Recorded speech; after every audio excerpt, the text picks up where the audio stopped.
suis désolée. Ne sois pas... Désolé de quoi? J'avais promis d'essayer. J'ai fait tout ce qu'ils m'ont dit.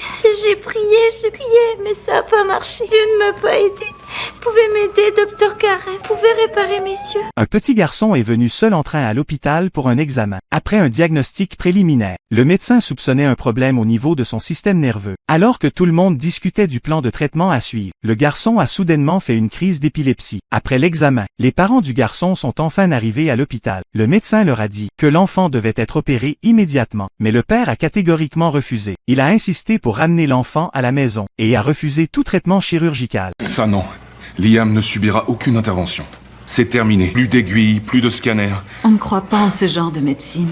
J'ai l'impression que vous ne comprenez pas ce qu'on dit. Si vous ramenez Liam chez vous sans traitement, si ça empire, il peut mourir. Non, docteur, c'est impossible. Ce n'est pas la volonté de Dieu. Nous vous prions de bien vouloir respecter nos croyances. Pendant que la mère faisait les formalités de sortie, Edwards a de nouveau souligné que l'état de l'enfant était très grave. Mais Minnick a directement approuvé la sortie. Alex s'est mis en colère sur le coup en l'apprenant. Vous avez laissé faire ses parents, c'était mon patient. Karef, on ne peut pas garder un mineur si ses parents s'y opposent, surtout si ça va à l'encontre de leur religion. Ils ont le droit d'avoir des convictions, on doit les respecter. Mais personne ne s'attendait à ce qui allait suivre. Peu de temps après, Liam est revenu seul à l'hôpital, et son état s'était visiblement aggravé. Edwards a immédiatement organisé des examens complémentaires. Les résultats ont montré que la tumeur comprimait gravement le nerf optique. Cette fois-ci, Alex a ignoré l'opposition de tout le monde, et a insisté pour opérer immédiatement afin de sauver l'enfant. Qu'est-ce qu'on peut faire? On a toujours besoin du consentement.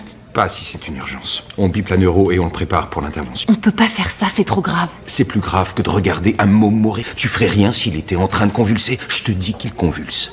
Il faut s'occuper de lui. Pendant l'opération, Minnick a découvert des anomalies dans le dossier opératoire. Elle a immédiatement exigé qu'Alex explique tout aux parents de l'enfant. Mais peu importe comment Alex a essayé d'expliquer, le père a complètement perdu le contrôle. Vous ne m'adressez pas la parole. Vous saviez parfaitement ce qu'on pensait sur ça. Vous n'aviez pas le droit de l'opérer. Écoutez, si le docteur Karef n'était pas intervenu, nous aurions une toute autre conversation à l'heure qu'il est. D'après le rapport du docteur Shepard, la tumeur de Liam obstruait gravement son champ de vision. Ce n'était qu'une question de... J'espère que vous avez aimé pratiquer la médecine, parce qu'une fois que j'aurai porté plainte, vous serez fini. Heureusement, l'opération s'est très bien déroulée. Mais quand Edwards a de nouveau essayé d'expliquer, le père a toujours refusé d'accepter. Il a même accusé le médecin avec les mots les plus méchants. Je vais vous dire ce que Dieu a fait pour Liam. Il l'a conduit jusqu'à nous sains et saufs parce qu'il s'est aperçu que son père était tellement faible et tellement stupide qu'il était capable de tuer son fils en faisant rien.